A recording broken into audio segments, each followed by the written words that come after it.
में और पूरे जम्मू कश्मीर में और जहाँ जहाँ भी हमारे हिंदू भाई सिख भाइयों मना रहे हैं ये खुशियों का त्यौहार, ये दियों का त्यौहार। ये 3 साल के बाद कोरोना के बाद यहाँ पे आया हुआ है। और यहाँ पे आप देखें ईद मिलादुन्नबी भी बनाई गई, गुरपुरब भी बनाया गया, 15 अगस्त भी बनाई गई और त्यौहार बनाए जा रहे हैं। ये कोरोना के बाद पहली बार ये हुआ और इस चीज़ का क्रेडिट जो होता है वो लेफ्टिनेंट गवर्नर साहब को जाता है, जम्मू कश्मीर के लेफ्टिनेंट गवर्नर शहनाज साहब को जाता है।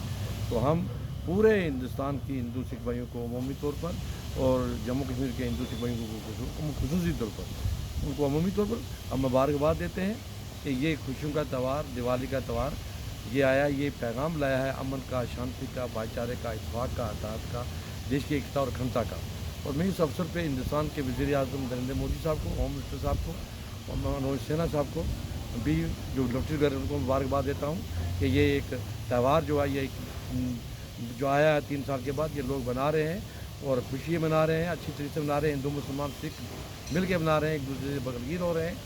एक तो ये हुआ। दूसरा, हिंदुस्तान के वज़ीर आज़म का मैं शुक्रिया अदा करता हूँ कि इस दिवाली पे उन्होंने एक तोहफ़ा दिया है हिंदुस्तान के लोगों को, जम्मू कश्मीर के लोगों को, कि वो जो वोकल फॉर वोकल जो कहते हैं कि यहाँ की बनी हुई चीज़ें जो हैं वो यहाँ पे प्रायोरिटी पे लोग, गरीब लोग खरीदें, व्यापारी खरीदें, सब खरीदें। तो एक ये तोहफ़ा है, इसका भी हम शुक्रिया अदा करते हैं कि उन्होंने इनाग्रेट किया है। दूसरा जो उन्होंने इनाग्रेशन किया है कि तोहफ़ा मिला है हमें जोरी पूंछ के खिता पीर पंचाल को, पहाड़ी लोगों को या दीगर 15 जातें जो है वो ओबीसी में लाई गई हैं, ओबीसी में लाया उनको। और हमारे पहाड़ी लोगों को जो था वो एक ट्राइबल की शक्ल में लाया है और बहुत जल्दी वो हमें उम्मीद है कि वो इसको शेड्यूल ट्राइब का भी दर्जा देंगे।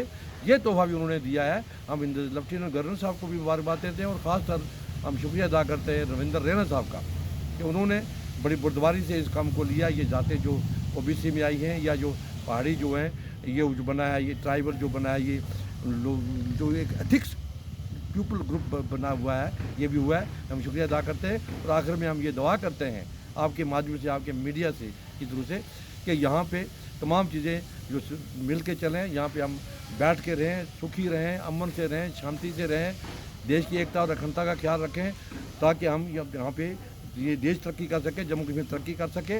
और मौजूदा दौर में इस चीज़ की ज़रूरत है कि हम एक दूसरे के साथ अमन, शांति, भाईचारा और इत्तेफाक रखें। आप मीडिया हज़रात का बहुत बहुत शुक्रिया कि आप यहाँ पे आए हो और इंटरव्यू लिया। तो ये एक मैसेज जा रहा है पूरे हिंदुस्तान में, पूरी दुनिया में कि यहाँ खिता पीर बाजार के लोग, जम्मू कश्मीर के लोग अमन, शांति